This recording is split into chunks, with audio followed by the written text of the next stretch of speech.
Welcome to another episode of Reseller Evolution. My name is Scott. And I'm Carl. How's it going, Carl? Good. How are you, Scott? Just trying to mix it up, just so they know it's a different show, right? So right. Little different intro. It's hard to do it, different ways when it's the same thing. Well, people like regularity too. Yeah. No, everything's going good here. You? Yep. Yeah. This is episode 69. 69. Keep it in line. Oh, there you go. You could have gone many ways with that, but that one's good. Yes, exactly. Not like us to get off the. How do you say it? Get off the rails. Get off the rails. Yep, into the woods. Yeah. So, how's your week? My week was very busy, including today. So yes. We usually get this going in the morning, but I had to set it a little bit later in the day because just been busy. Really good. It's one of those things that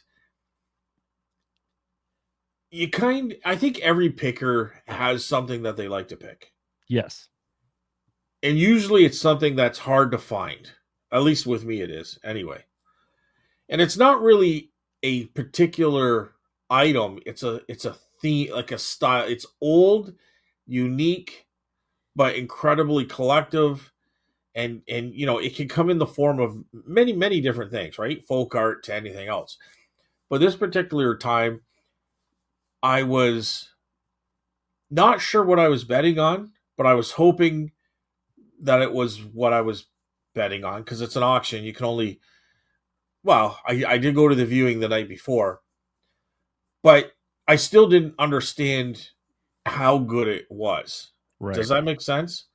Like, I thought, okay, this could be good, but it wasn't until I got it home after I won it and really searched it, and I'm like, wow, this is some home runs, and I probably missed some in other little lots. You know what I mean? Although I'm pretty sure I got the creme of the la creme, I guess. Creme la creme. Although I paid $200 for everything. So, but you ever had that, Carl, where it's like, wow, like this is the kind of stuff I love. Oh yeah. Like if I find vintage D&D, I just love it. Or vintage toys or antique toys. Yeah. So I would say in the way you just express yourself, I wouldn't just narrow it down to D&D. It would be toys, right? It would be like a gamut of things. You know what I mean?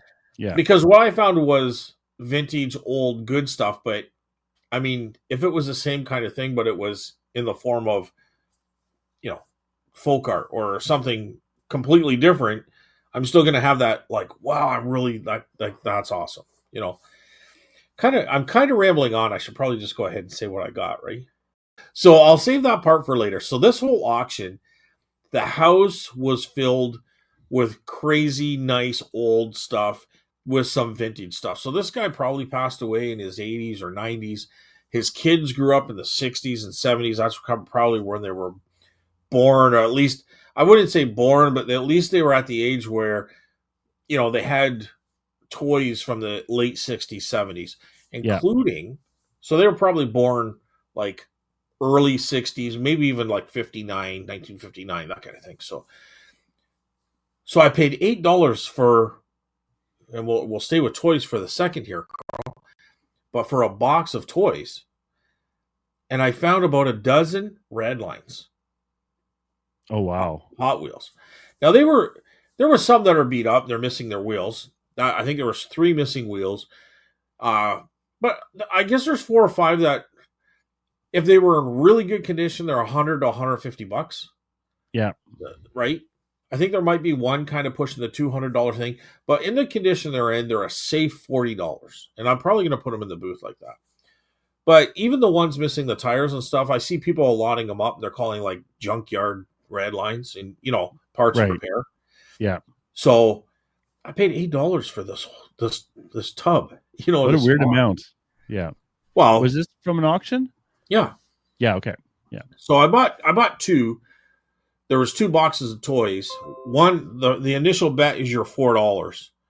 Like, if you want to buy in, it's $4 just to even start the bets. So I got that one for $4, and the other one, I guess I was pushed up to another $2, or somebody bid on it. They would have got it to 6, and then I got it to at 8, right? So, right. But I went there to the live. I went to I don't know. This is probably bad, but I went to the viewing, and I saw 2 red lines, and I'm like, just cover it up, just kind of brush everything there, and cover it up with like stupid plush and broken toys. And hopefully nobody digs through it. They just kind of look in and just see broken toys and forget about it. Yeah. So that seemed to be what happened. It's not like you go to a live auction where a lot of people are there looking at everything. Like most people don't go to the viewing. You know what I mean? Yeah, I don't know if I've ever gone to a viewing like that for an online auction before. So I got that kind of stuff. I got a lot of decent stuff, but I'll kind of get back to what I was saying. I bought a bunch of stuff in the medical, like this guy, it might even have been his dad, like in the early 20s and 30s, they owned a pharmacy in a little town, about half an hour away, like local to the area. Yeah. And there's some old bottles in there of medicines and like diabetes remedies and that kind of thing that have never been opened. Oh, wow. Okay. So I think that bottle, I saw an empty bottle, and I don't know why, but it was kind of a one-off, but it sold for just over $700 Canadian. Oh, Christ. And so I don't know what made that unique or why it was bought, but most of them with bad labels are going for like $400, that kind of thing. There's one asking price for $640, but my label is mint. It has the cork, and the mix it's full. It's not empty. So I think all that kind of together pushes the value up. There's another one. I had a friend of mine, Ben, he looked it up last night for me because it was on Worth Points, the only place I could find it. And it sold for $350 US. It's like a hair tonic thing. It's called Seven Sisters hair tonic or something like that. So that was with a beat up box. I think the bottle was empty, but not necessarily. But they definitely were missing like a little glass cork that would, once you pull the original cork out, now you would have like a nice decorative kind of like glass, like a little fancy lid for it, right? That would replace the cork that you just took out. I have that. The one that went for $350 US did not have that, and it did have the paper advertisement. But my box is pretty much mint. It just has a little tear about half an inch at the top. It has the glass cork to go into it. It has the advertisement, and it has not been opened. Wow. So, I mean, $350 is getting close to $5. I'm thinking $7, maybe $800 for this bottle because it's in better shape. Yeah. Right. So there's so much stuff. I could go on and on and on with what was in this pile. So like that kind of stuff just makes me happy. You know what I mean? Yeah. Like, no, it's fun too. Because I'm finding stuff. I took a bit of I paid $200 for this whole lot. Yeah. And Steph's home. Do you want me to just give it a few minutes here? Because she's gonna go nuts till Steph comes in. So yeah, I got a good 3 or 4 really high end bottles, and they're full. They haven't been opened and stuff. Yeah. A couple of them even have like that plastic seal, so you'll know when it's open because that it's like a wax will be gone, right? Yeah. So, I mean, I could go on and on and on, but it was just a great buy. I mean, one of those bottles sell, it's already worth it, right? So I got many to go through. So, that's the kind of stuff I really like to find. But I got a lot from that auction. Probably a good, I don't know, 10 different lots of items. So still have to go through I have a question. Yeah. So when you go in to see the preview, how do they set up the preview for an online only auction? Is it all on tables or something? Yeah, pretty much. I mean, it's in lots. There's a sticker number, and you just kind of go around and like So they'll have like a paper label, but it's a sticker, and it Yeah. says lot number whatever, and they have them on shelves and spread out throughout the house. Oh, okay. They Oh, it was they through a only house. Okay. I was going to say something incorrect. I was going to say they only really do it at an estate house, but no, I've gone it where they've had it also in their place. Now, if they're crammed up, maybe they don't do it, but I don't know of a time, honestly, that I can recall where they didn't have a viewing. Most of them I don't go to, right? Yeah. But this one I went mainly. I think I talked about last week, where there was a bunch of canning glass lids, Yeah. like Yeah. And you the wanted to glass look closer. inserts. Yeah. Yeah. And I thought three of them out of this box that I could see on the top were beaver jar lids, and I wanted to confirm that. So Mm. give me an opportunity to kind of go around and check out for other things too, right? Yeah. So, Yeah. but yeah, no, I got I met the owner of the house and stuff like that. They actually there was a few things that didn't go. They just gave them free to me. We were there yesterday and today, and we picked up we were downstairs, and it was really hard to get this big cabinet that came out of the pharmacy. And I'm actually going to keep it. And she gave me a really good deal on it. And I was thinking about cutting it and all this kind of stuff Yeah. to get it out of the basement, right? And all of a sudden, my cousin just kind of he has a little bit of carpentry experience, and he was starting to pry. And I said, "Don't do it, don't do it." And he just went, and all of a sudden the glue kind of let loose. Yeah. And then I said, "Give me that thing," because I'm not letting him jam it and stuff, right? So I slowly just kind of inserted it and pushed it further. It's kind of like a weird, almost like a uh, I don't know, like the end of a hammer. You can take out nails, but we use it Yeah. for putting hardwood floors in. And I forget the name of the tool, but anyway, so I was able to get the big corner piece off that really is like hand carved, mix the whole thing, right? And there's three of them. Yeah. And then we just basically dismantled it. And then once we got it dismantled, the lights in the house, like in the basement, started flickering. No. I swear to God.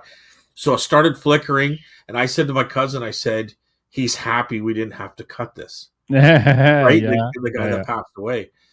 So the owner eventually came down and she goes, "Oh my God, you got it apart." And she goes, "Oh, that's so awesome. You don't have to cut it or break it or anything."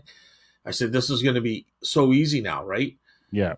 And I like, and my cousin goes, and we think somebody else is happy too because the light started flickering, and she's like getting like, "Oh my God, like he's here, he's here." He's like Yeah. saying Yeah. good, Yeah. he likes her.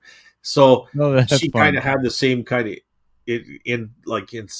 instinct, I guess, or thoughts as we did. Yeah. But Oh, that's cool. That's fun. but it was really good. We were there. I most of the day. She gave us some free stuff. Um, just that there was a couple of things that were just so big and bulky. But I won't get into it too much. But I got some ideas with this, like things. I don't know. It's not really good for the show, I guess, but because you can't really see it, right? But I have some No. ideas with some of the stuff. It's just old stuff. Um, so we'll go from there and see what happens. But really happy with this. It's one of those kind of estates that I would have liked to have gone in here without the auction. Just gone in here because we took a lot of these bottles to a local museum, Yeah. right? A lot of the stuff, and I'm like, oh man, I would have liked to have all of that, right? Yeah. Hey, it is what it is. But there it is. So that was good. I haven't really listed much in the last week, so I mean we had some decent sales, but not a great amount of sales. The booth has been doing well. Um, that's about it I can think of offhand, Carl. If something Yeah. pops Like, in my mind, I'll let you know. But that's kind of it. Since the last show, anyway. So yeah, like a lot of people have been complaining about online sales. yeah. And I was thinking, I wonder if it's something to do with like our dollar's gone up a lot, compared to the United States dollar. Well, what is our dollar at now? I didn't even. Yes, I don't even know, but it went up about 4% this year. So it's Oh, not as much as I thought. But if you know, it does make a difference. I think, like we talked about before, like I said, a lot of people complain to me that they're getting a lot less sales from the United States, and I have a feeling it's that warning thing. So it's hard to tell. As you talk, I will quickly look here and see. I didn't notice anything. The only thing I noticed is that it drops off when I stop listing, and I've said that 1,000 times. So, I mean, honestly, I took apart that I talked about that stand up ashtray. I had a little weird thing with that, but that went to New Jersey. So two people live in the same apartment and each bought one part of that ashtray. Okay. And then she's like, the I don't know, I think one was male and female, but anyways, the woman asked, she's like, can you ship both of them to us in one package to save on shipping? So I'm like, but it's under two accounts, but it does go to the same address, right? So I kind of look back on something you had said in the past where as long as you have that message to back you up, then you should be okay. Do you remember saying that? So, yeah. Okay. I don't like doing stuff like that. Normally, like I might have changed my mind since then. Yeah, okay. So what I might say now is, okay, cancel the other one and just buy it under one account. Yeah, so what I did is I called eBay. And I just wanted to kind of see what they would think. And she said, no, don't do that. Yeah. Right? Yeah. So then I was going to make it, okay, cancel one. But you know what I did? They bought two of them. I paid $20 for the ashtray. They paid $45 each of those canisters. So that's $90. So I said, you know what? eBay told me not to do that because then I wouldn't have tracking. So I'm just going to reimburse you the $10 charge for the postage, and I'll ship them together. Or I'll ship them separately, but I'll still reimburse you the $10. Yeah. And I'll cover the easiest shipping. way. And that was the easiest way. And she said, thank you. I had a guy from Texas bought 4 insoles. $200, man. Wow. Those insoles, eh? They're crazy, yeah. Oh, you know what I did? I sold a fat guy riding a turtle, Carl. I saw that. You saw that, eh? I saw that, yeah. Okay, let me find out where that's going. That was the one I was bugging you about. I say, hey, look, they mauled it all off of you.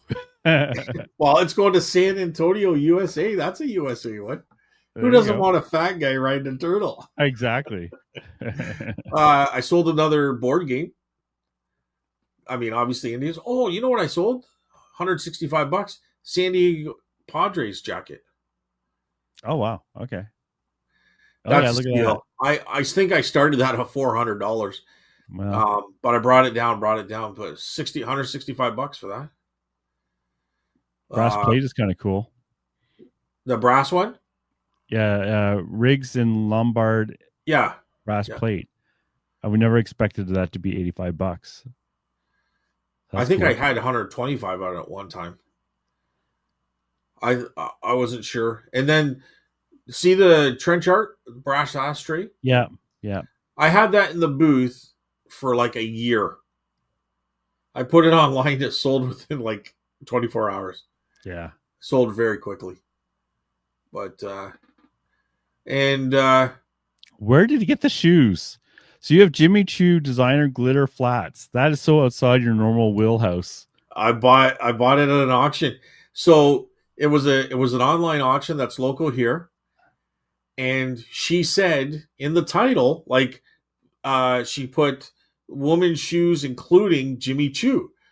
And I'm like, well, let's see who Jimmy Choo is. Right? So I Googled Jimmy Choo, and they're like a couple $100. Like those are expensive. It's a expensive brand.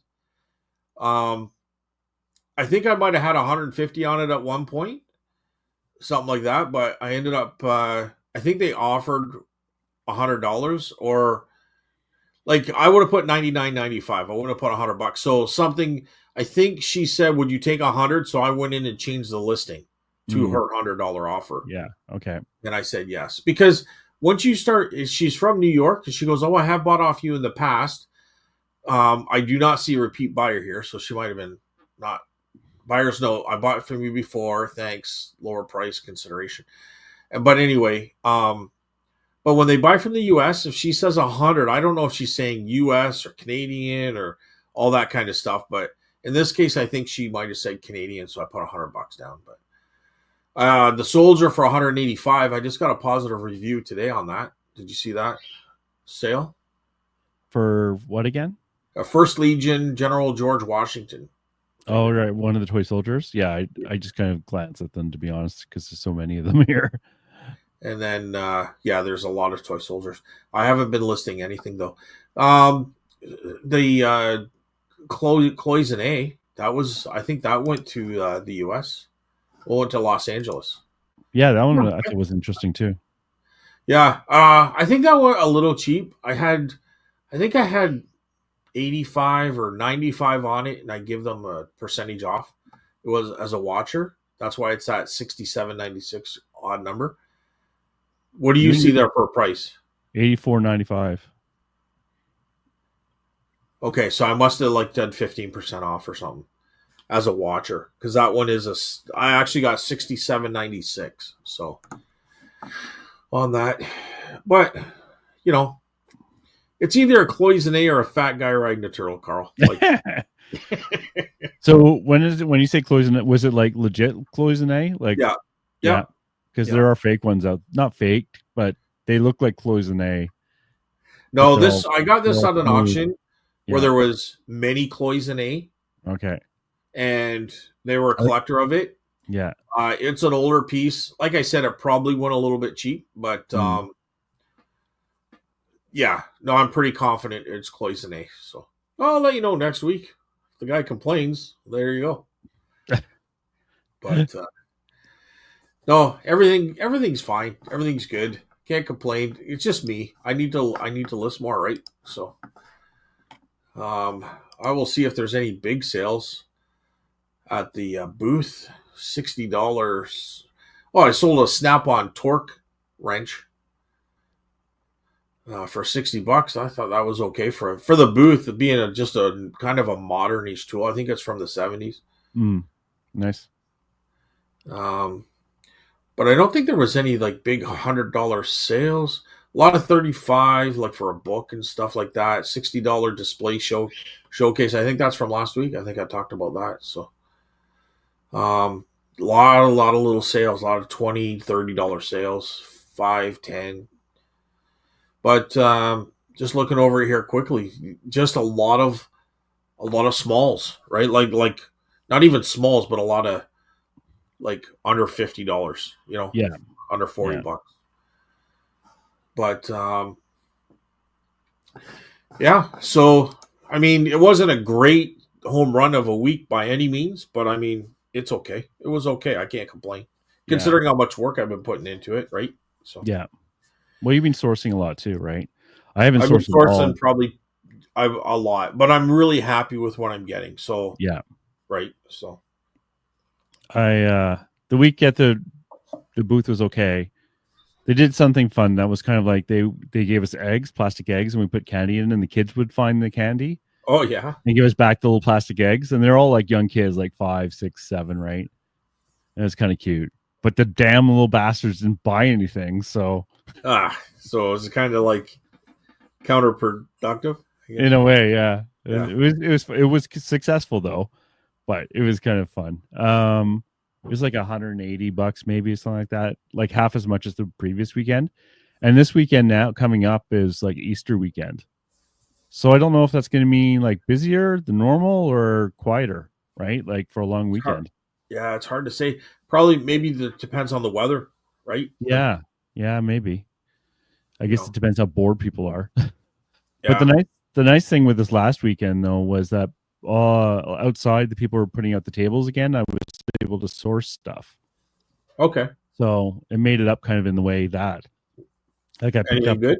Anything that stands out? Some Lego, which is really good. Okay. I got my Bolo, and I got a stock ticker game that usually sells for 40 or 50. Okay. For $5. Just easy because I'm there anyways, right? Yeah. Oh, but I'm definitely gonna have to start getting up a little earlier. Dude, anything for $5 is know. That's what I love to do. That's what I like to find. Yeah, so some of the other stuff was more expensive, and I was talking to my buddy across from me because he was there when I was negotiating, and I didn't have any success. Like he wanted $50 for 3 things. And I said, "Well, how about 40?" He went, "No, 50." Oh, And then it's like, okay, I just want this stuff. And then I was talking to my friend, and he said, well, honestly, you kind of need to do that with some of these guys. You just got to pay them what they want until you yeah, formed a relationship. And Sales was talking about that as well. yeah, You pay up, and then you'll start getting better deals. But it's hard because it's like sometimes it's like I got a Walkman with that, and not a great Walkman, and it probably doesn't even work. So it's like, but it was fine. yeah, So you just said you had to be patient with that stuff and get to know them a little bit better. yep. So, Well, and if you pay up a little bit, sometimes, like I don't know what it's like there, but sometimes they have something that maybe they didn't want to put out that day or something, but it's in their truck or they've got something at home, and you can kind of get that rapport going, and they'll bring you stuff specifically for you. yes. You know what I mean? So there might be Well, some. honestly, after I bought the stuff, actually, it was a good deal at $50 Oh, okay. for the 3 items. Yeah. But I didn't know that at the time. Right. I just had a gut feeling that they might be good, or Yeah. 4 items, I guess, whatever. Doesn't matter. Kind of like I did with the medicine stuff. I just had Right. that gut feeling that it was good. So I took it back. I said I was bitching about how much I paid, but then I realized, okay, one of these things is going to like triple that $50. Yeah. Yeah. So maybe I shouldn't be bitching too much. Yeah. Right. But But I didn't know we that still at the do. time. We still do. Yeah. Well, we always bitch. So yeah, that's fine. Like, and like, I haven't sourced, like, honestly, I got so much stuff down here and I need to list it. And I spent this morning, like, I had a different, like, I liked trying things in the basement. It's like, yeah, this isn't working. So I moved things around. And honestly, I haven't been putting a ton of money, time into it. So I need, just like you, I need to list. But all my intentions really be on the booth. I'm going to do something really geeky this weekend, though. What's that? So I got graph paper, right? And before I expanded the booth, I put in graph paper where everything's going to be, right? Just to get an idea. Okay. Like, right. Yeah. So now I'm gonna do the same thing with graph paper, but I'm gonna write down where I get my sales from in the booth with color on the graph paper. Wow. So I'm gonna do 2 things. Okay. Yeah. One is where the sales are coming from in the booth in amounts, right? Yeah. The second thing is how much inventory is in that square footage. So I can see which parts of the booth aren't working at all. Like I have a gut that tells me where it's not working, right? But I don't trust gut. So I'm going to do that. We'll see if I actually do it. Or maybe just as important is what type of items. So it might not matter where you place them. It might be the type too, right? Like it can be both, I think. Yeah. So like there's some stuff no one's ever going to buy no matter where it is, right? Yeah. But I can tell you, I've had stuff that's never sat. See, that's the difference, Carl. Never sold. And then I moved to the front and it sold like that day with 1,000 people looking at it. So, So you say there's stuff that's never going to sell no matter where you put it. And I'm going to say there's stuff that's going to sell no matter where you put it. There's that too. There's that little tweak of positive and negative, dude. Well, yeah. Half glass full. Yeah. You got to be optimistic. You got to be like, this is going to sell. Well, yeah, I got to be optimistic, but I also like to know like what's going on because I write down all my sales, right? I wrote down everything that's sold, and I forget, and I look back later and I go like, oh yeah, there was that and that and that and that and that. So, here's something to think about while you're dealing with that. And it was something that resonated with me listening to last week's show. Yeah. And everybody's going on about the booth. And I want to have Jamie on. He said that he's willing to come on. So I'm going to have him on here. Yeah. But here's something that was never mentioned. Does this represent equally what Etsy was representing? Well, let me throw this at people for food for thought.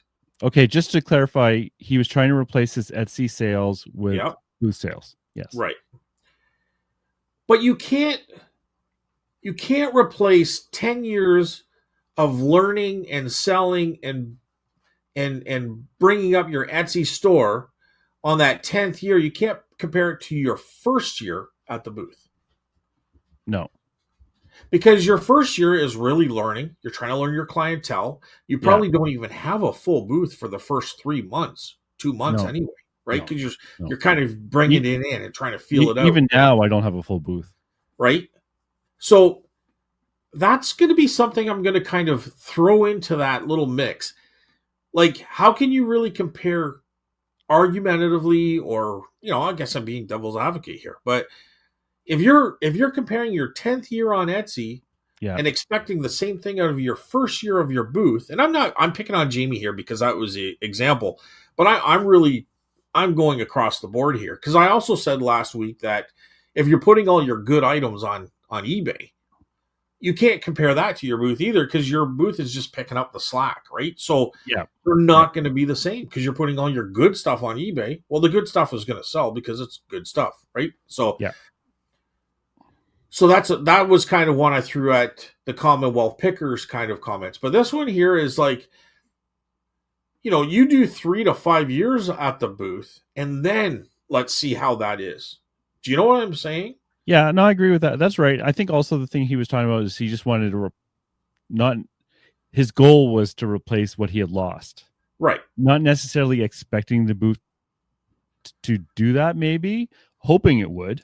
Well, hoping it would, but you can't say it doesn't when it's really only your first year doing it, right? No, that's true. Like, Do I have a good point, Carl?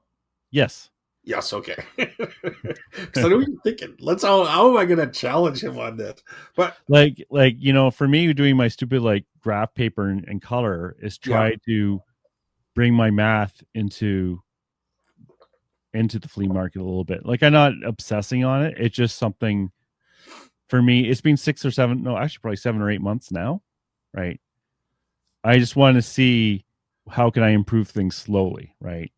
yeah, Where do I have like a shelf where I have a bunch of stuff on and I haven't had a sale on it in a month and not even realizing it, that instead of like putting my energy maybe into the areas of the booth that have lower sales, maybe I should be putting energy into into the areas that actually do have good sales, yeah.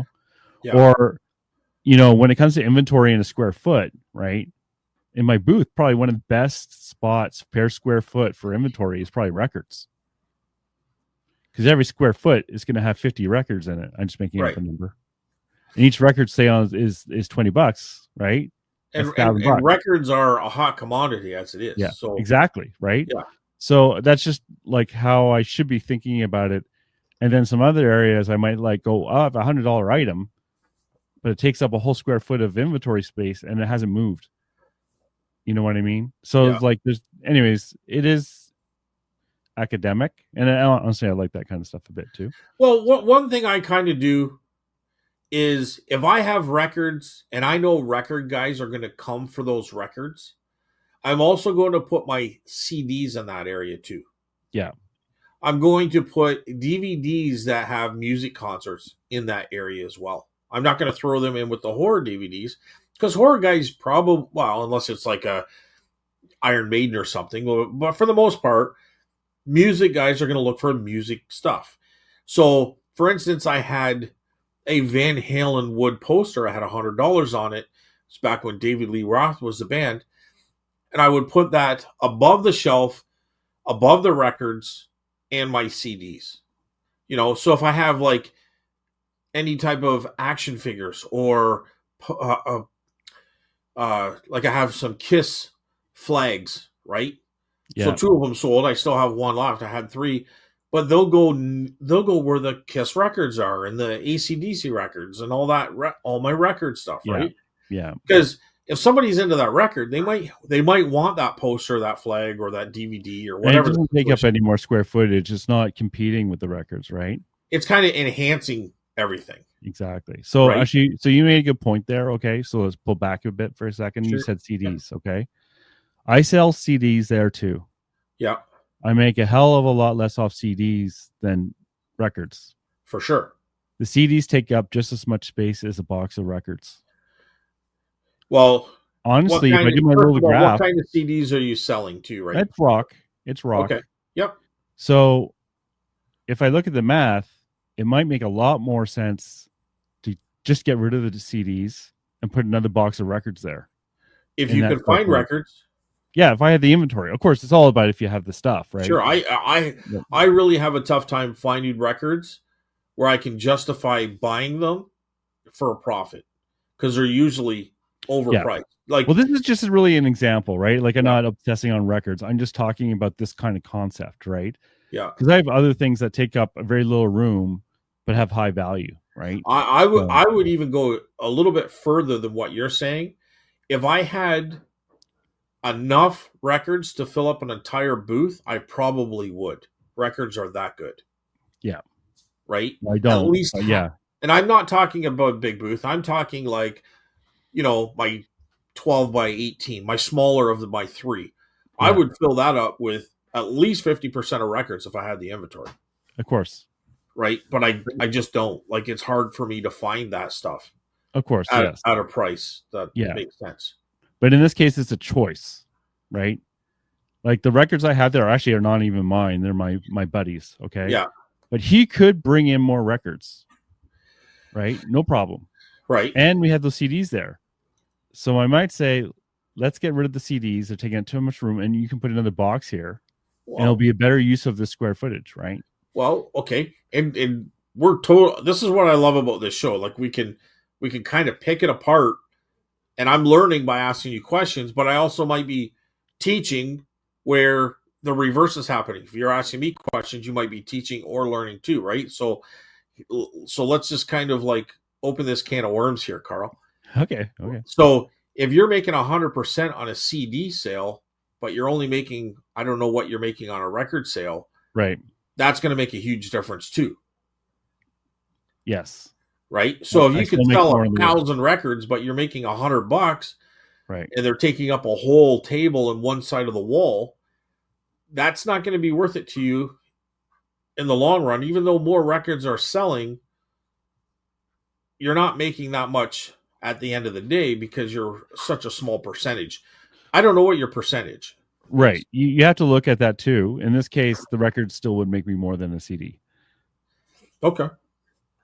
With nothing, Um, with no front end investment. yeah, Right. Okay. yeah. So, but that's to me, this is more about the academics of it, anyways. It's just kind of interesting way to look at it. This is what stores do. They look at their like grocery stores are really big on this. Not only square footage, but what level of the shelving are you looking at? What's the return to the store on that level of shelving? Yeah. They get really into the insane metrics there. But this is also going to avoid listing. Yeah, that's right. I think in a roundabout sort of way, I think we all do. Like, I wouldn't put horror movies in a, you know, in a high trafficked eyeball area, Mm, but I would make them so that they're noticeable because they're only going to reach a certain amount of people. They're not going to really, you know, put it this way: if a guy's looking for horror movies, he's a horror movie guy, and he's got a DVD collection. He doesn't care if he has to dig in a hole to find that. I'm being a little sarcastic, right. but I can throw them in a tote and put them in a space where nothing else is really going to be There's that aspect. competitive. Be Yeah. competitive to that space. So I kind of have a case like that too, where I have DVDs and a bookcase on the wall, a Billy Yeah, bookcase from IKEA, right? I had the whole thing filled, but I only sell, and that takes up what, 2 square feet, maybe, just whatever.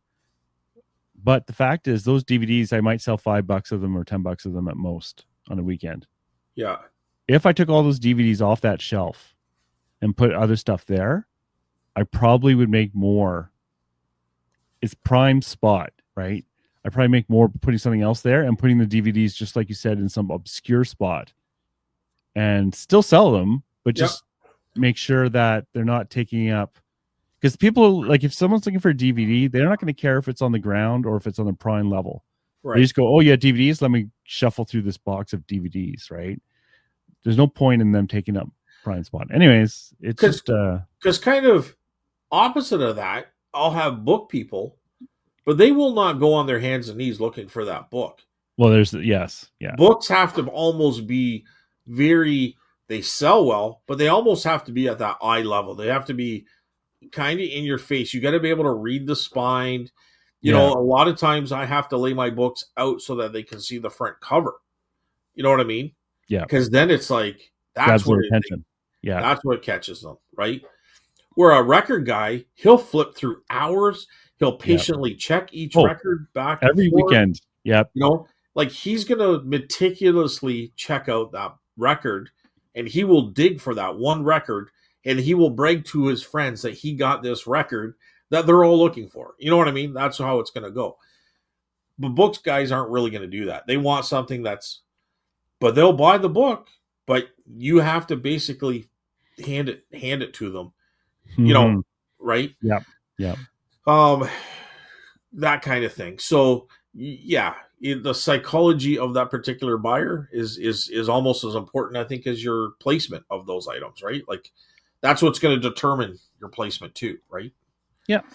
Yeah. So I'm trying to if you figure out got what. toys that are kid friendly, like as opposed to adult, I don't mean like adult Adult. toys. I'm talking toys that adults would buy because Right. they're nostalgic or they're collectible. Like you could put those cheap kid toys and stuff like that on lower shelves, but the good ones you don't want them playing with it, so they got to be up higher. But those are the ones the adults are going to want those in pristine, non-played with condition, right? So Yeah. Yeah.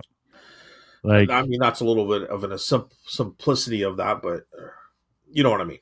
the other thing happens too is like my prime spot is on a table right at the front of the booth, like a long table.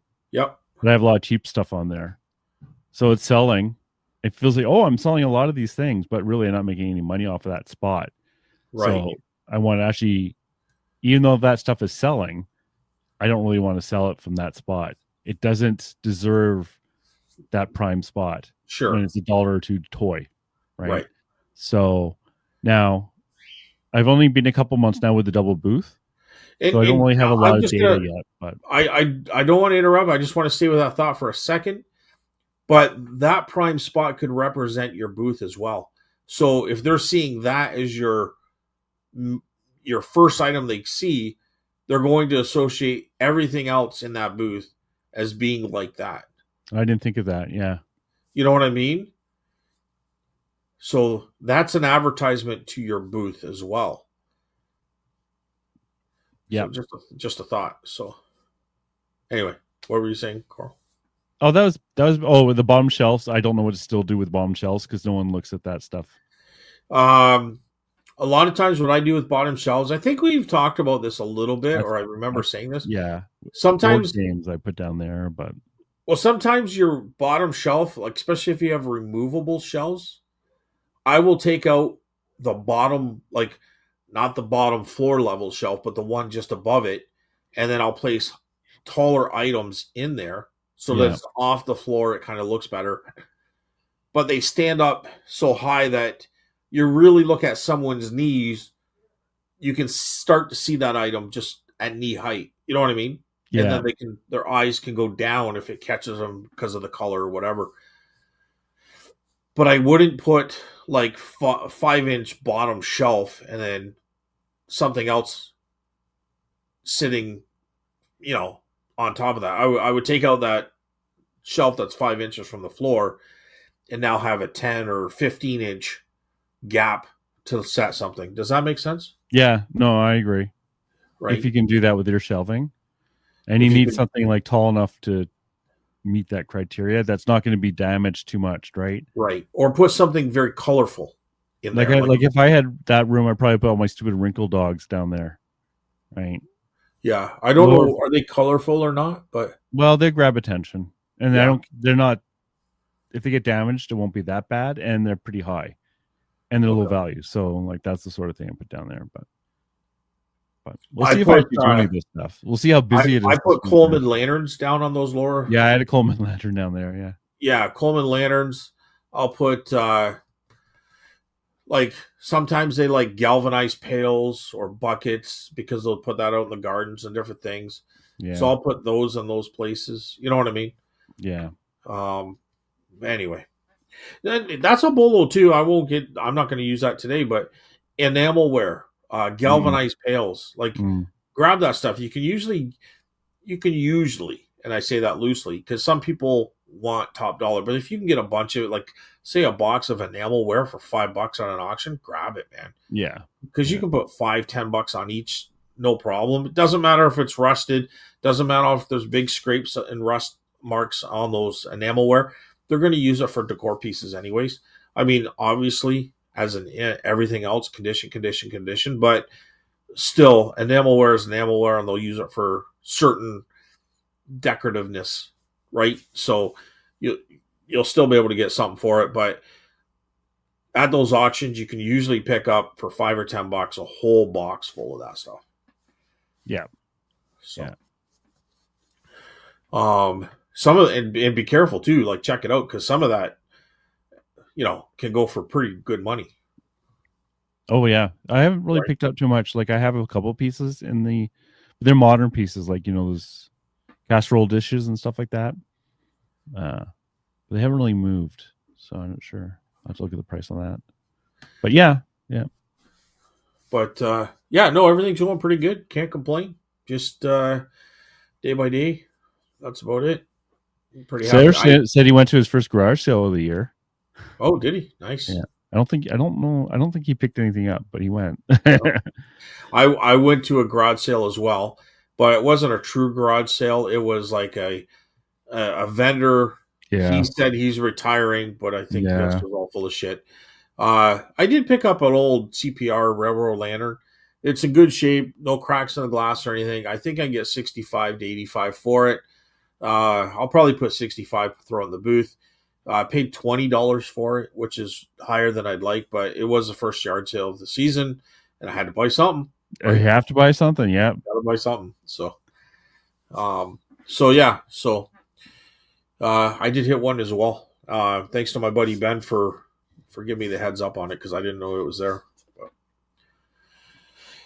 But it was all overpriced, and it was crap. I think he was just trying to unload his crap that he built up throughout the winter or something. But he said he's retiring. But I know who this guy is. I don't know him personally, but it is what it is. I've seen that too. I've seen the exact same thing. Oh yeah, I'm retiring. Yeah. Like, people have like a sale every single weekend. Yeah. It's like, right. Okay, buddy. Yeah. Okay. Do you see anything you like? Well, not at the prices you got. Oh, don't worry about those prices. They don't mean anything. I'm like, really? I said, what do you do on the railroad later then? $20. I said, well, I was thinking more like 15. He goes, well, if you buy something else, I'll give it to you for 15. I said, could not find something else to buy. So I said, I'll just give you 20. So no. Oh, it was still a decent deal. Yeah. Sweet. But yeah. It was fun. Get a little cobwebs off, right? So. Yeah, I know. Well, it was good. I felt good actually buying stuff outside. I actually went, like, Sage took over the booth for a little bit so I could walk around. Oh, nice. And yeah, so it was good. Did he get more sales than you? He didn't get any sales, or at least that's what he said. Oh, jeez. He, quote unquote, I didn't sell anything, and then he laughed. All right, so that's about it. That's all I can think of right now. Yeah, it was okay week. Like, nothing, I didn't go sourcing. I'm not planning going sourcing. I got some good stuff. I should actually list. So, but yeah, there we go. Yeah, good. All right. So, what time do we got now, Carl? Bolo of the week. Bolo of the week. Do you have a bolo? I do have a bolo.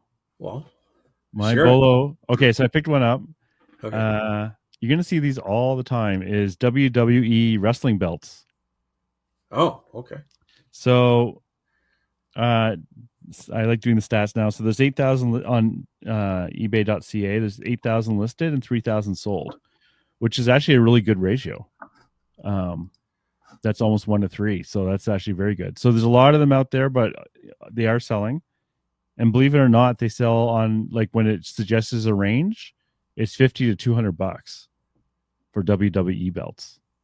Wow. Now, obviously, they're not the real. Well, there are some, I'm sure, but these are replicas, and they're big gold belt. They're like the big buckle in the front, the gold buckle, just like you think. And they're plastic with a black plastic backing, okay, or leather.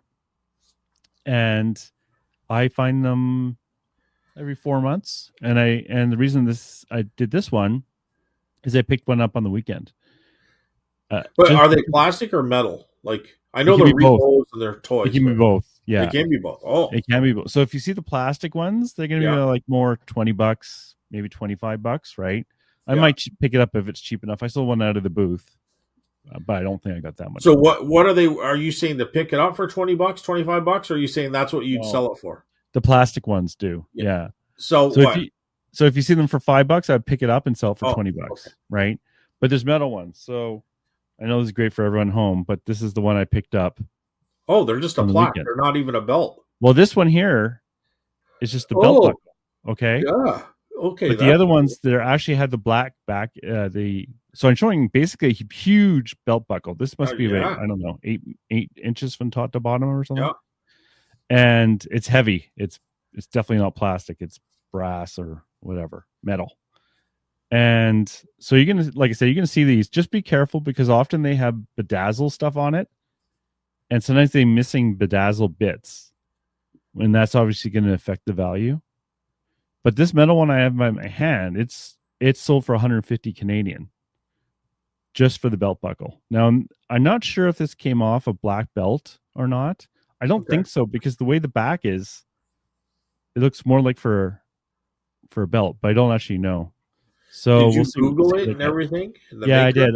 Like there was an exact copy of this, like this thing in my hand that sold for 150. Now you have to be careful because there's plastic versions of the same thing. Right. Yeah. And the plastic version sells for $15, right?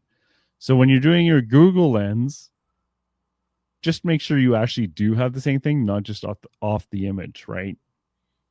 Um, yeah. So, anyways, like I said, I see them, I pick them up, I sell them. You know, I never found one as good as this, but they're out there, and like I said, they have a good sell through rate. Very good.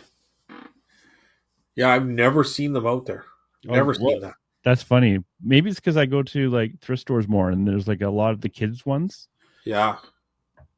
Would they put the metal ones in like a toy or like the kids one too? Yeah, Or yeah, they they would. do, eh? Well, I know I've never found one, but I'm sure they would. They wouldn't Oh, know the difference. They'd just be like, whatever. all right. So I don't know if I should change what I was going to do for my bolo. Well, you teased it at the beginning, so now you got to do it. Well, I teased it last week, didn't I? Oh, I can't remember. I'm thinking I teased it last week. Okay, I'll do it. Um, so I don't know. It's kind of lame, but it's hard to find a bolo all the time that you're trying to find something that other people might not know, or but is those the boom boxes. Oh yeah, So I was going to use the boom box, but if you get one from the 80s, some of those are crazy money. oh yeah. And If you get a Sony or something, yeah, well, I have a Panasonic yeah, behind me, and it goes yeah, for about $700. crazy, yeah. Yeah, so I can grab it if you want to know the model number and stuff, Well, Carl. it's okay. Just talk about it in general because Well, I had a Pioneer once. I wish I had it. I think I sold it for $350, and that was going back when I first started doing antique booths. But so for the one I the have now, millennials out there, what's a boombox? what? We're that old, Scott. We got to God. explain what a boombox The is. old boom boxes from the 80s. I don't know if they really went into the 70s. I mean, I'm sure they did, but the 80s was popular. But Yeah. it's like got the two speakers, and it's kind of like a one unit thing, So it's a and stereo, like, but they're big. They're the big. big radio and stereos, and it basically just like people breakdancing out the streets, and they Yeah. always had a boom box. And they carry them on their shoulders. Yeah, they would carry them on their shoulders. But this one is a really good model. Yeah, I was surprised to see that it was $700 because a lot of them are $300-$400. Yeah. So I'm gonna go get this one professionally. Like, I mean, it's professionally because the guy's retired and he does these. I'm gonna get this guy to look it over, make sure it's all working, make sure the belt's good and everything like that. But I mean, Yeah. the power is on and stuff, so it's just a matter of making sure that nothing's gonna break when they as soon We as they get it. usually they have 2 cassette drives in them. The model number for this one is RX-5150, and it's a Panasonic, and it does have the plug-in cable, but it also has a battery compartment as well. So the only thing I would say as well is like when you're checking these things, make sure it has the antenna, I guess. Well, for sure, but even for parts and repair, I think you get $200-300 for them. Yeah, I see quite a few sales like over 400 to 600 kind of thing. It's kind of hard to tell a little bit because there's best offers on it, but definitely high price. And kind of look at, because some can kind of be look very similar, but they are a little bit different too. The only ones I stay away from are Citizens. Every time I checked up a Citizen, it was always worthless.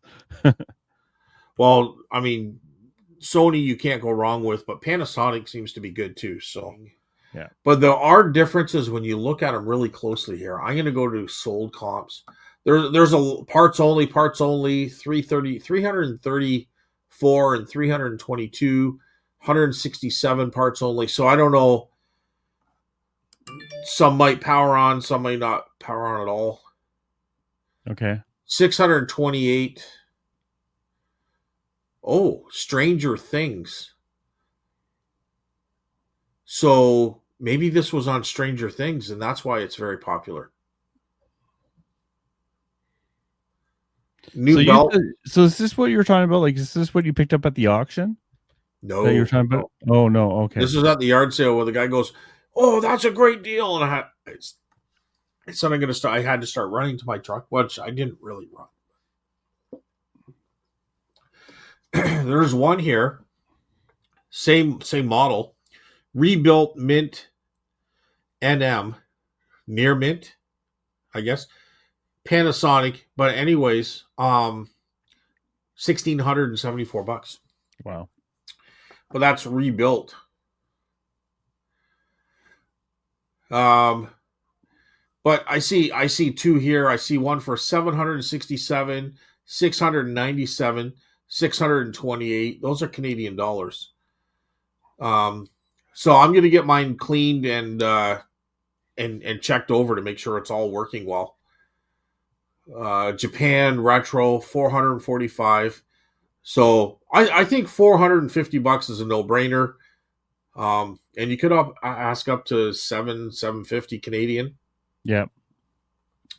Some of the cheaper ones might not have the power cable. They might just run a battery. Like, I don't know I haven't gone and read all the things. I mean, there's one there, $169, but 8 bids. So I would not put these up for auction. I would definitely put these into, like, this is the price type, buy it now. Any comments on that, Carl? Any thoughts? Like, I think Boombox in general, we're kind of just looking at one model, but outside of that. Yeah, I did look for them. I never found a good one yet, but I know they're out there. I know I found a Pioneer one, and it was mint working, and I paid $2 for that. $2 is a joke. $2. And these people were antiquers. Yeah. Because I remember them having a yard sale. I picked up a ambrotype. I picked up 2 ambrotypes for $10. Well, one I sold for like $70, and these guys were antique people. I don't know why they sold it so cheap, but he also had an ad on Kijiji about a year later, and I went and I bought a lot of stuff off him. Right? Weird. And then I went back again and bought some more. But I just happened to remember that they had the yard sale where I bought that $2. But it was Pioneer. How do you not know Pioneer is worth money? I don't know. I don't know. I guess I've given away things where people are like, how does he not know? But if you look at just different models, right now I'm looking at a lot of Panasonic, but there's a lot of different models that are, $300, $150. So I sold a pink Panasonic. It was a thinner model. I think I got $200, but it was very clean. Worked really well. Nice. And there's a lot of things I'll only pick up clean now. Yeah. Deal with well, this one needs a little bit of dusting, that's for sure. Needs some wipe down. Yeah. But for $700, I'll take a good hour and clean it. But cool. Yeah. So boom boxes. I don't know. Hey, not everyone knows them. No. Well, I the kind of people feel sold to probably. you for $2 obviously didn't. Well, that is true. That is true. Um. So anyway, I guess that's it for bolos. I have a bolo for next week already. Okay, good. There So you go. just, you know, Well, thank you, Tina Mac, for Bolo of the Week. and this bolo of the week that I'm going to talk about next week, just for a little teaser out there, I also got the at this auction where I picked up all this medicine stuff, but I Right. didn't mention it yet, Okay. and I will mention it next week. All right. There you go. It'll knock your pants off, Carl. Little hint, Little hint. little Okay. hint. It'll Okay. knock your pants off. I don't know. Is that a saying? Yeah, it'll knock your pants off. But you'll have to stay tuned to next week for that one. All right. So what time is it now, Carl? It's time for comments of the week. Comments of the week. All right. So I guess we're on Spotify first, right? Yep. All right. Well, Adam So, Wakefield, he came back. do you want to go first or second here? No, I don't care. Okay, I'll start with Tina Mac. Okay. My apologies for the joke reminder, Carl. Grown. I guess since you've been doing such a great job with bolos, I'll give you one of mine. Don't skip ugly linens, sheets, pillowcases. Look up comforters too. The uglier, the better. I've had some bangers, even when not vintage. I used to walk by them all, but not anymore. Now, are we talking ugly prints on them, or are we talking ones that are all beat up? And I'm assuming prints. prints, right? Yeah. Okay. Not ones with yellow stains. I would hope not. Although if it's from the 70s, it might be brown and yellow. Wow, dude. But okay, interesting. Yes, thank you, Tina. Okay, yeah. We'll have to Google that and take a look at some ugly linens. Like I know, like for sheets and stuff, like there's like if you see like I don't know interesting characters on them, I might look them up, but really not. I usually walk by them too. You know what? Maybe if Tina could just for next week, just give us a like. Is it the print on them? And is there keywords to look up? Or are you just looking up linens and these ones? Like, should there be keywords in the listing? Yeah. Like, do you put ugly linen or do you have other keywords? Or is it just the look themselves is what sells and you just put linen? Yeah. Just a couple questions there. And, Yeah. and next week we can search it. We'll search it and see what she's seeing. Because I'll put in linens now and I won't have a clue what she's talking about. No. Right? Like I won't be able to. So I'll need keywords. Adam Wakefield, how big of an eBay store do you think you have to be able to net 2,000 a week? Let's just assume good quality items and no unicorns. I'm going to say you don't really need as much as you probably think. Do you have an answer? I have an answer for that, but what do you think? I do have an answer. Okay. But I want to hear yours first before I take it apart. Well, I've been doing a lot of $2,000 weeks, and on I've eBay? Never gone over 700 and definitely not over 750 items in my store. Right. And right now I'm sitting with now I did do a clean out of my store a little bit, like did some inventory. So I'm sitting at about 550 items. It all depends on what you have, but I mean, those toy soldiers are good and they keep things steady. And then I'll throw in some other items that get me into that $200 to $500 range. And it doesn't take long. Like if you sell one or two of those items a week, plus a bunch of toy soldiers, like there's a $2,000 week. I've had $2,000 just in one sale, like that guy from California, but that was toy soldiers, right? So it all depends on what you're selling. Mm-hmm. So I have a very different answer. Oh, okay. Okay. So the question is, how big of an eBay store do you think you have to be able to net 2,000 a week? And then he says, let's just assume good quality items and no unicorns. So no unicorns, obviously not a $2,000 item a week. Okay. So we can do the math on this. And we have to make some assumptions. If you want to net 2,000 a week, right? Yeah. You have to know, well, how much do you need? What is your average net for your items? Okay. So let's say you want to net 2,000 a week, right? And Right. I'm making up numbers here. This is just an example. This is not real life. Yep. Okay. Yep. So if you had good quality items and you're netting $50, okay, we can do the math. So if you want to get $2,000 a week net, and you net on average $50 an item, we divide 2,000 by the 50, right? That means you need to sell 40 items a week, right? On average of that average type. Right. Right. Then you need to know what's your turnover rate? Like how many items do you normally sell in a week? Right. And you can do this math. This is all easy math to do, right? For 100%. Yep.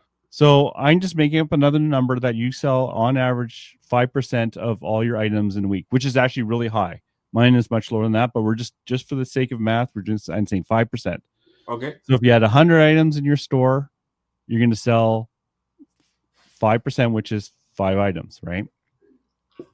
So because we have that math, we can figure out how many items you need, right?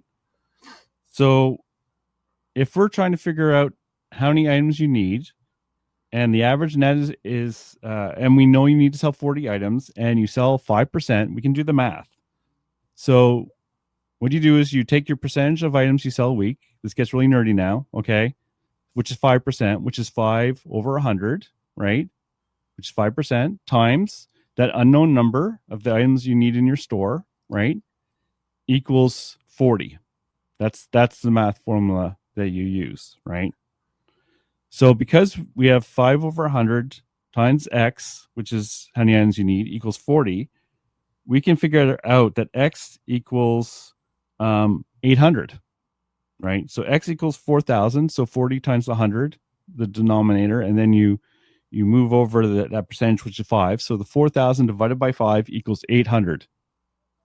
So you can actually figure out using your own numbers how many items you need. So in the example I gave you, right?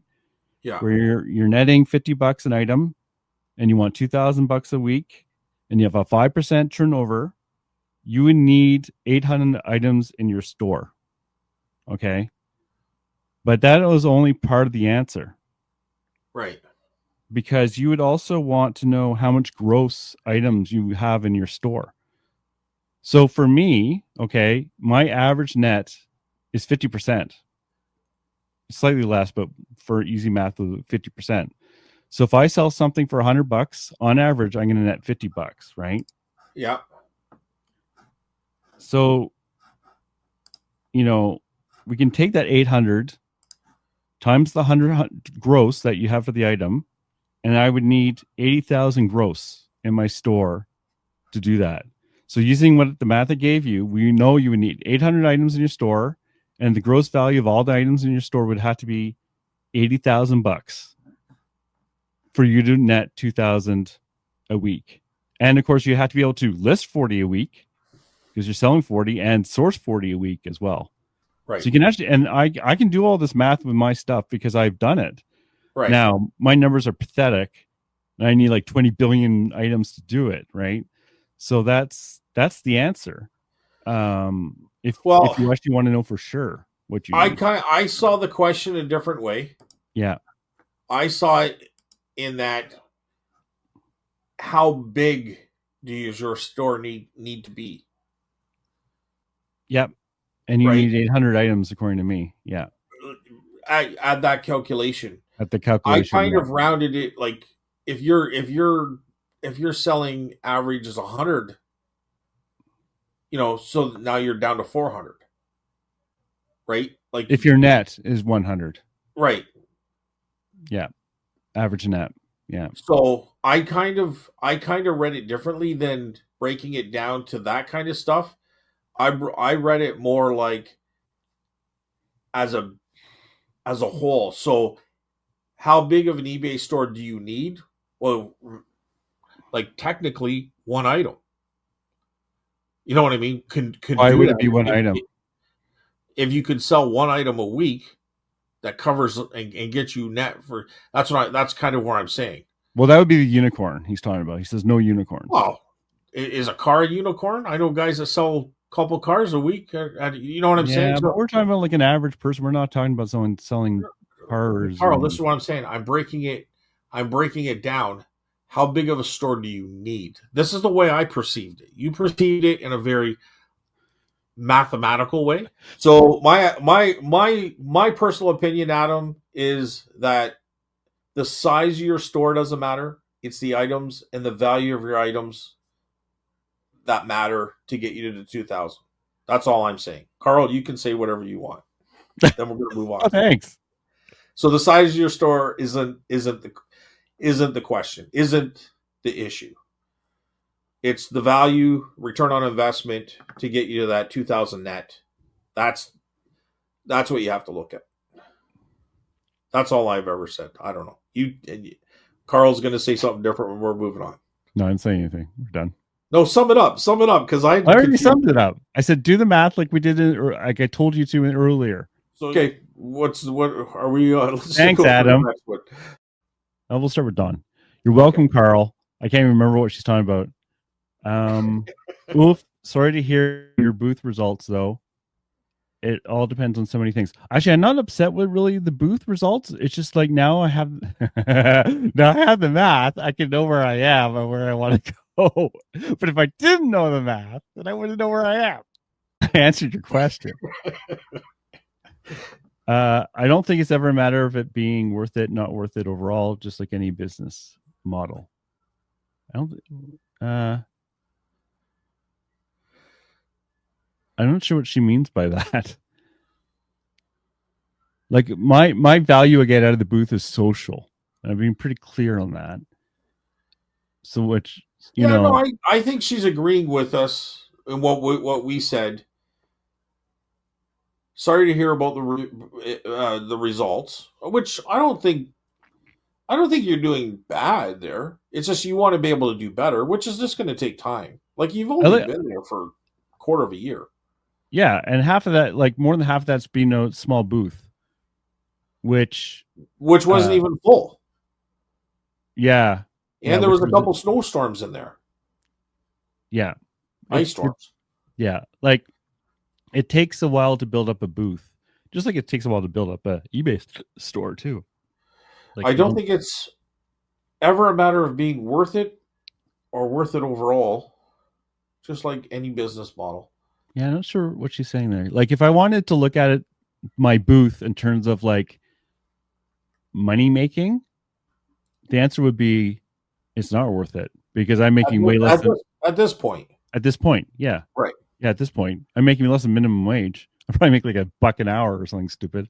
You know what? Maybe this is the point she's making too, and I don't really know. I think I'm with you. I'm not sure exactly, but I'm going to guess here that a lot of businesses when they first start out aren't really worth it in that they're not making money. Sometimes businesses take 3 years before they start making profit. Yeah, no, for sure. Yeah. So maybe that's what it's saying. It's like just like any other business model. Like it's going to be worth it, but it takes growing pains and I don't know what other term to say, but growing pains is comes to mind. But it takes time. Like you can't. It takes time, right? So yeah, like. And that's what I was saying at the beginning of the show. Is it's hard to compare, a 5 or 10 year Etsy store on its final year compared to your first year at an antique booth because you didn't let's compare 10 and 10 as opposed to 10 and, no, I agree. I agree. Yeah, no, I agree with you. Okay. Yeah. I thought he did pretty good, to be honest. Like when he was talking about the numbers, like Jamie did great. Jamie's one of the hardest working guys I know when it's consistent and he gets videos done. Like this guy's like a workhorse, man. I think he did great. But I'm just saying he still had that work ethic with Etsy too. So you got to give it a little bit of time, right? Oh yeah, I think he was And just hopeful that it would replace what he no longer gets from Etsy. I think it was more like that. He was and hoping that this would quickly be a replacement. yeah, That's but my quickly impression. We can might have ask him been though. like an unrealistic expectation. Yeah. And I'm not We like saying it is. I shouldn't. I don't mean to talk like I've talked to Jamie about this because I haven't. I think we need to have him on and we ask can him. ask these Yeah. questions. I think that would Yeah. be pretty fun. All my point is, I'm a little sensitive to the booth because I love my booths, and I know people tend to give booths a bit of a tough rap, but I don't think they give them the fair shake. There's a lot of negatives. There's a lot of positives too, but there's a like upfront cost is very scary to people that's been on eBay. You know what I mean? That's Yeah. one. So that's going to limit the size, and then trying to find your clientele. Like I know Jamie tried to sell a lot of sports jerseys. Well, I didn't do well with sports jerseys in my store either. You know what I mean? But there's a lot of things that I sell out of the booth that do better than online. Yeah. Or they've sold quicker. But it goes back and forth. So I just think it would be a good conversation to have with Jamie on. That's all. The big difference with like selling in the booth is it's not, you can't just go look up booth solds for a market, right? So I can't, like, with eBay, I can see what everyone's selling. I can see what sells and I can see that ratio. Yeah. But of course, with the booth, you don't have that. So you're more blind trying to figure that stuff out. And it's harder to course correct in that case. It's not impossible. I'm just saying it takes more personal experience to actually get to know. Yeah. And I find some of the more successful booths are people who buy stuff cheap and sell it for a lot less than maybe it retail. You know what I mean? Like maybe it's Yes. $50, but they're selling it for 30, but they bought it for $2. So they just want to get rid of it. So people are Yes. coming in there for those deals, Yes. which overall they're making more money. One There of might be a it's guy that That's a has perfect example. Yeah. heavy retail prices because that's Mhm. what they've sold for and you see them in auctions, but you don't have the clientele going through there. Exactly. Like I was talking to someone about this just the other day, and he was telling me how much one of the guys on average makes outside per weekend. Yeah. It's like 4 times what I'm doing, 3 Yeah. times. Yep. But he's buying it for $1 and then flipping it for 3, and he's just pumping out volume, right? Or I'm Yeah. just making up numbers. I'm making up Oh, numbers, right? okay. Okay. So like he's not trying to get the true value of the items. He's much more he cares about the turnover rate because he just wants it gone. But Right. he also has the ability to source that much every week, obviously, right? Yeah. Or over time. He has the ability to source a lot, which I can't currently source like that, which is fine. Like everyone has a different thing that they want to do. So, but you're right. Like I thought Jamie did well. Like, but I think he did great.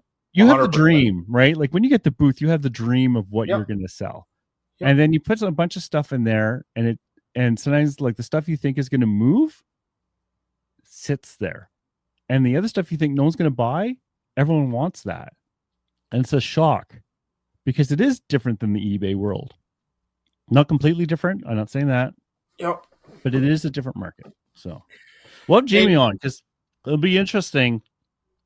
2 newbies in the booth world and veteran over here. So Well, I don't know if I'm a veteran. I just see I really pay attention to, honestly, but I don't think my work ethic was was as good as Jamie's by any means. Like I'm almost embarrassed of shit. Like I do the walk of shame after watching his videos because that guy, like, have you ever seen his videos where he's like listing and all this? Like that guy's a workhorse, man.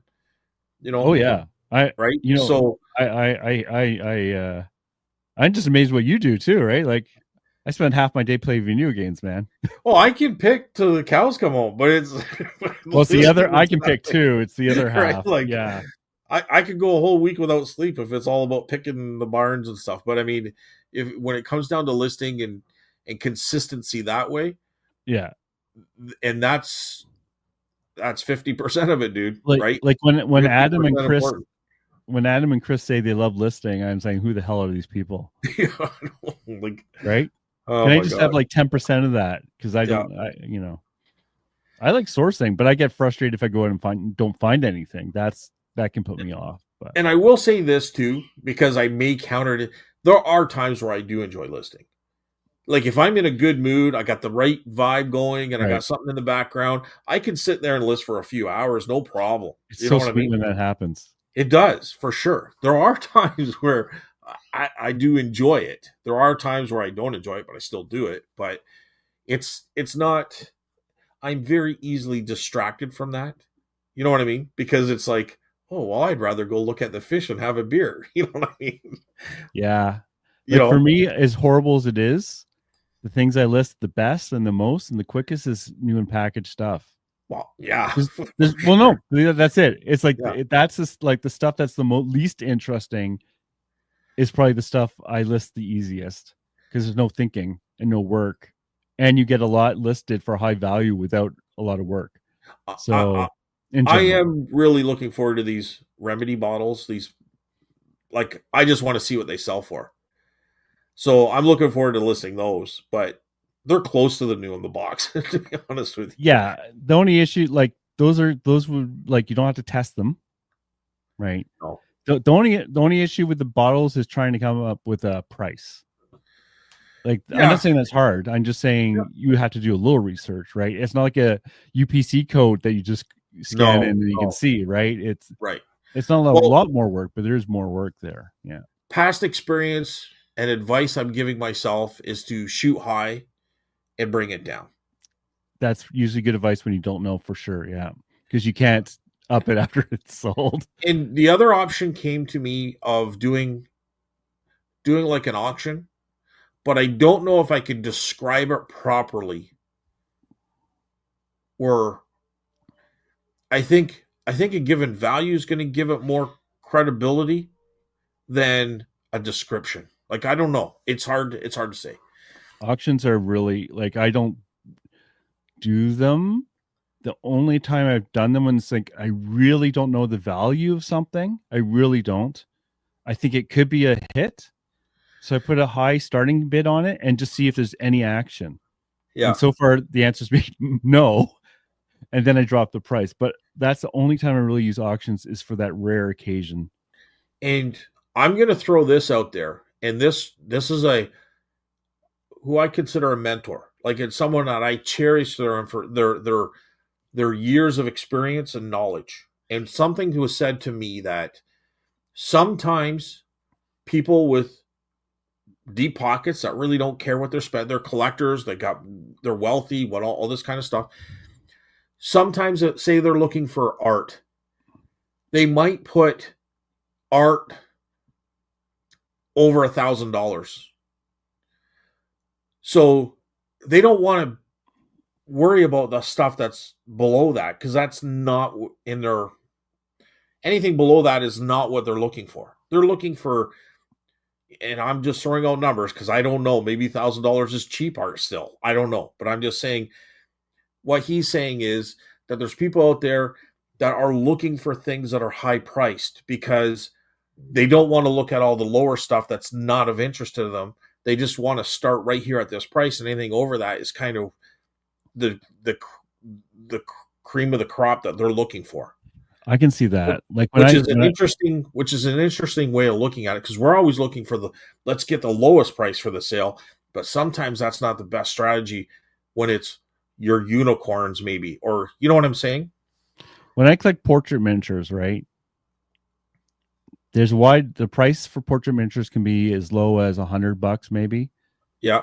to 20,000, 50,000, all the way up, right? If I was to start collecting them again, I probably would not. I would keep my searches to anything over $800 Right. because as a collector now, I want the better stuff. I don't want the $200 to $800 things. So that is an interesting thing to think about then, Right? Yeah. right? So Because like when it comes to portrait miniatures, right, like artsy stuff, right, Yeah. a lower price isn't necessarily, it usually means it's not as good, Right. you know. Like, but if I'm looking for a book, like, you know, a comic book, it, like, or a brand new, I don't know, I bought a graphic novel, right, just Yeah. recently. I order by the lowest price because they're all the same. But you can type in the title, what you're I looking type in for. this help. I mean, like in that case, I'm not screening out low price because it's all the same. It's a commodity item more than the But portrait miniature, which is art. you can't type in um, what do you ivory miniature on wooden plaque with lady looking to her left with a gold brooch on her. Like you're not gonna look for that. But you're not gonna Yeah. type that into the search, but you might be looking for something, lady with the red shoes or something. You know what I mean? Yeah, if I'm looking for a portrait miniature, all I do is portrait miniature, Yeah. and then I order from highest to lowest, Right. and I stop going down after a certain amount Okay. because it's all going to be garbage, right? So Yeah. if you listed a really nice, like a beautiful one for $100, I won't even see it because I'm So not even going to look that low. You know, so there is something to be said for that theory then. there is if it, for the right type of item. For the Yeah, right type of item. Yes. yeah, For yeah, sure. for sure. Like obviously, but like, yeah, and I don't even know if I can come up with a rule for it. Like where, like if you're looking for, because what else is really expensive? Like, Because I'm not really a buyer, so I can't really. no, I just know this was told to be, so it's something always in the back of my mind. You know what I mean? So if you're a collector, you're not looking for necessarily the lowest value in that of that collectible because right. you're gonna see a lot of garbage or broken So if stuff. someone's You looking know, to collect old like pharmacy bottles, they might yeah, start at $100 plus because the oh, other true, stuff is yeah, just going to be little crappy stuff, right? Like yeah, yeah, this is $40. You know what I mean? That kind of shit. yeah, yeah. Like Um, teacups are probably the same way. right, So I look 100%. for a Paragon Yeah, teacup, yeah, and I'm a collector. I don't want to see anything under $100 because you're right, just going to see the common crap, right. right? Now, That's a a perfect one. seller, a seller could screw up, but the chance of that's not that high, and I Yeah, can't be bothered, right? or Nike shoes or something like you Yeah, might, right? yeah. The more Anything we ten think about thousand this, dollars and up because you want the yeah, you want the rare good thing, yeah. and Okay. it's not like you're going to blindly buy anything, obviously, but you're going to see better stuff on general at that Yeah, high level. yeah. No, I can You're see not that. looking through hundreds of thousands. You're just looking through Yeah, thousands. the cream of the Yeah. crop. Okay. Yeah, So there's something to that theory. I thought yeah, that was interesting how that was yeah, put to me. yeah. Anyway, Um, this is a Randy show. It's going to be 4 yeah. hours. God. So I'm going to keep going with Don. You're thinking $1 million peddlers, not millionaire peddlers. Yeah. And sorry, short comment again. That's fine. This show's long enough, Don. You knew in Yeah. advance it was going to be super Yeah. long. Hey, gents. Great podcast. This is from Carverman 613, Siraj. When I started my wood carving journey, I came across Nutsuk and bought a book on carving them. Huh. This guy's Yeah. got everything, man. He's got like a little knowledge of just about everything, He especially does. like folk art and carvings, eh? Yeah. I actually have the book right now. He lent it to me. Yeah. Oh, nice. Back in 2008, when out dollar. Our. Oh, okay. It When should our be dollar, our. it Yeah. should be our. Yeah, when our dollar was better than the US dollar, I purchased over 300 on eBay from Hong Kong. I sold many to carver friends and ended up with only a couple I kept. Yeah. He was telling me about that. So someone in Japan was doing like, he had them really cheap. Or maybe it was China. I think it was Japan. And he just got a whole bunch. You know, it was an auction maybe with a low starting bid or something. I can't quite remember the exact story. Okay. So Yeah. it was. I had a bunch like I didn't have Netsukis, but I had like kind of that small kind of carved stuff. So we were looking at it the other weekend, and also this last weekend. It's like one was made of bone, one was made of resin, and one's made of ivory. It's all Wow. 3 types. Yeah. The one of resin looked really good. I thought for sure it was bone. Yeah. But when you looked at the resin one really closely at his feet, you could see a grid pattern, and that wasn't consistent with carving, but more with resin. Uh, anyways, Well, thanks, yeah. thanks, Daraj, for that comment. Next one from Nova Scotia Celt, Randy. Hi guys, I watch many of the same YouTubers as you mentioned, plus Primetime Treasure Hunter and Nurse Flipper, especially her research videos. Yeah, I haven't watched Primetime is great, but I found he yelled at me in his videos. Yes, he does yell a little bit. Yeah. And Nurse Flipper, I like. Yeah, I do like. I have watched her. I just don't for some reason. I think maybe I just don't click with her as much. Honestly, there's so many people I can watch, and Yep. if I want to learn stuff, I watch Bolo Buddies sometimes, but very rarely. But she can have interesting bolos, or Nomad, Antique Nomad, if I want to learn more deeply about stuff. But Yeah. um, Primetime Treasure Hunter is really a good picker. And if you want to kind of expand your mind to look at different things, I think if I was to say I actually have something like a positive thing, like I think I just go through the motions and things kind of fall in place for a lot of it. But I do think I have, and I've been told this before too, but I do think I have a unique way of looking at value in things, and I find things that people leave behind, or maybe I don't know, maybe I just see it where people walk by it. I don't know. But Primetime Treasure Hunter really has that. mm, You know what I mean? I see him mostly do comic books. So Well, when he goes to his estate sales, he'll find posters on. So this is like I'll do this. Like, well, I did it this weekend for that cabinet. It wasn't even part of the auction because it had two screws keeping it to the wall, and I'm like, well, how much for the cabinet? You know what I mean? yeah, I yeah, could pop those screws off. I'll come back and pick that up, and it's like a beautiful cabinet. And you know what I mean? That kind of thing. Or I've seen signs on the outside of the wall. Like you're missing the metal sign. That's $100 sign. Nobody's even seen it because it's bolted to the wall of the house, the exterior of the house. yeah. You're looking outside the box, kind of. I'm walking up the door to the house, and I'm like, I want that sign. Yeah, And she goes, well, the owner's outside, so go ask him. He goes, how much you give? I'll give you $10 for that sign. Okay, and I just pulled it off with like two bolts on, two screws, right?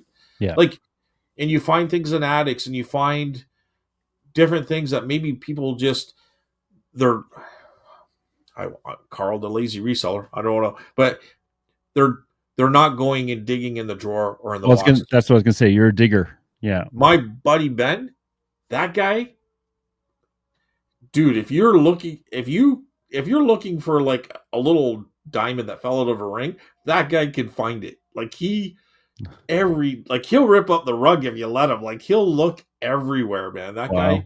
he finds, but he finds the best stuff, right? Like he finds really good stuff, right? But um, anyway, I don't know. I don't know where I was going. That Primetime Treasure Hunter. If you watch him, he Hmm. finds that stuff, right?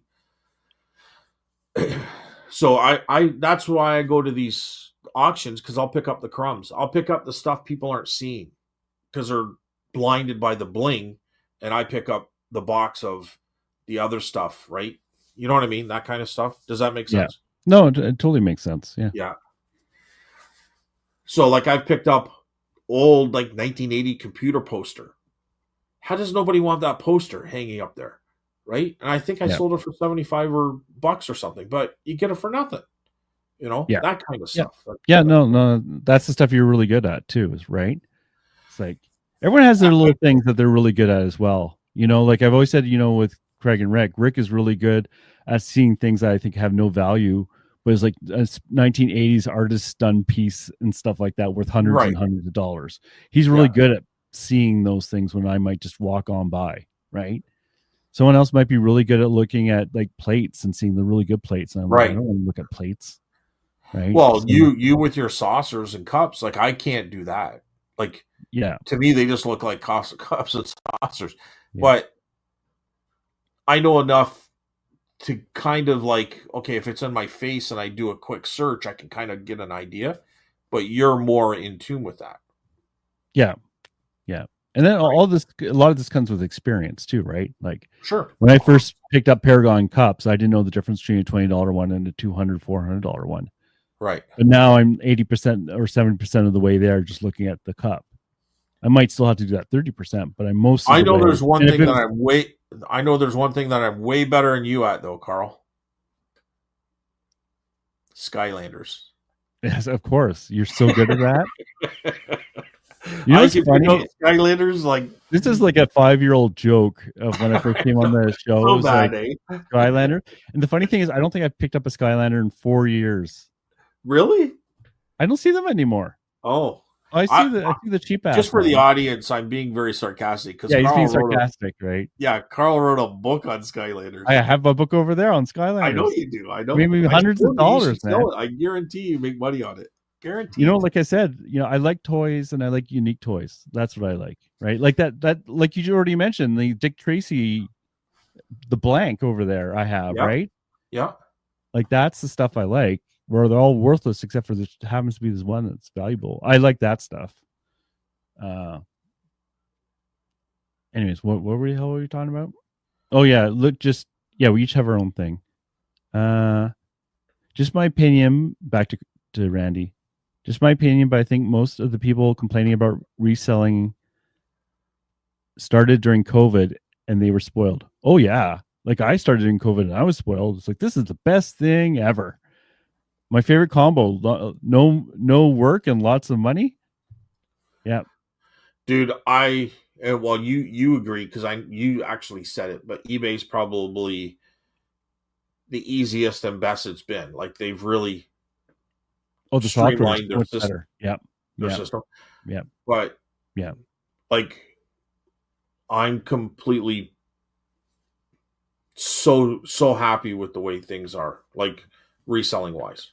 Oh, So true. Like in terms of like shipping, like I ship something in Canada under $6. I don't even know how that's bloody possible. But the shipping is phenomenal, like unbelievable. they've like eBay to Canada's done a great job. Yeah. No complaints. But what he's talking about here is people complain about reselling started during COVID.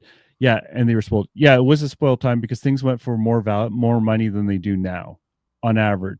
Average, I can kick myself. And Things a lot of things sold then for more money than you can get now. Yeah. I Right? started kind of just after the lockdowns with eBay. Like Yeah. probably like a little bit on Etsy, but so I don't think I hit the COVID hysteria. Like I was doing the COVID hysteria on the picking because they were throwing their shit to the curb, and I was like, "Oh, I'll There's pick that that too. all up," because I Yeah. was still doing the booth, even though we were closed. I knew we were going to open eventually, so I'd have the stuff. But I'm trying to remember exactly when I started It eBay, was but I kind of, think it was like yeah. they said I've been doing it for 4 years, so that would be 2020. But I know we were in lockdown and Adam was over at the house showing me how to do that. No, it would be 2021. It was 2020 because that's when I got my car. And then we went into lockdown just when I got my car a week later or something. Yeah, so I would have started eBay in 2021. Yeah. So by the time I was really going on it, like it was probably a year and a half after that before I was even right, because I was just getting started with, like, I know Adam was showing me a lot of the stuff, so I didn't. Well, I guess my point is that I didn't get to indulge as a hardcore eBay reseller the COVID fury that you guys did. I missed out on that. Yeah. Yeah. Which maybe is a good thing in hindsight, because I would have been spoiled from that. Maybe, I don't know, right? Yeah, like I think it was just so, like you said, there was a lot of inventory coming out. There was tons of inventory. The thrift stores weren't as good at screening stuff out. There was a lot less competition because like people didn't realize what was going on yet, and people were working from home and got money. Yeah. So you had people getting money who normally didn't have money spending it, and they're bored. But you also had people like me who didn't have to go to the office and saved so much money not going into the office and spent it on stuff. So it was a weird blip. And yeah, that like now it's very different. Now there's more competition, even though I think it's died down quite a bit. Yeah. The thrift stores are much better at screening stuff out, and people aren't willing to give their stuff away as much as they once did. So, not that being said, still lots of opportunity. It's just,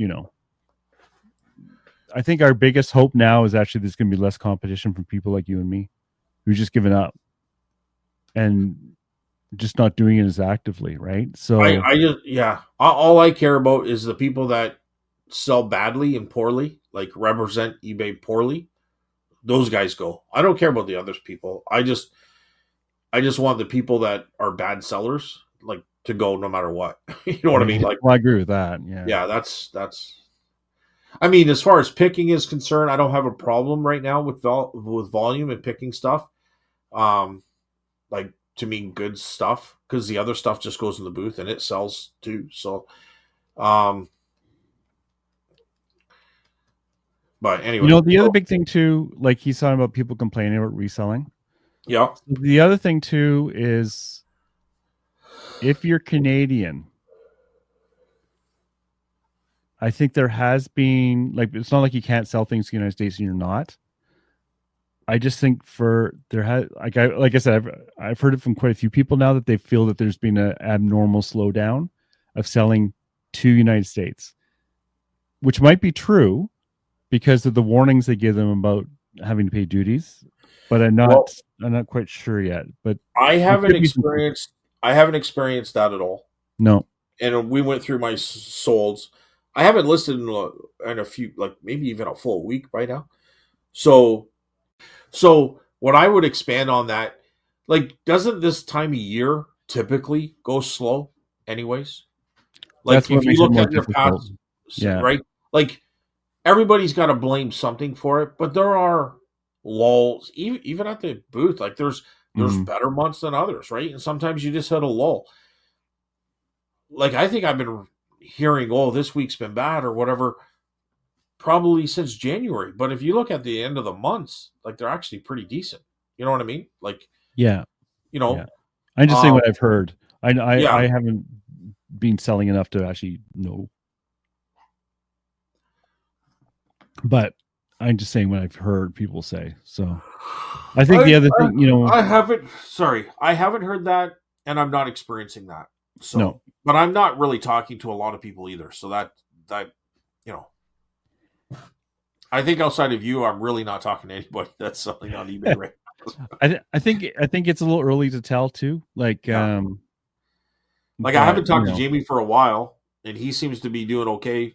But I mean, you're going to have your slow periods no matter what. So if you have a couple of weeks of slowness, that's going to happen no matter what the situation is. And you can talk to some people who are in business, and the economy's been bad for like the last 50 years every year.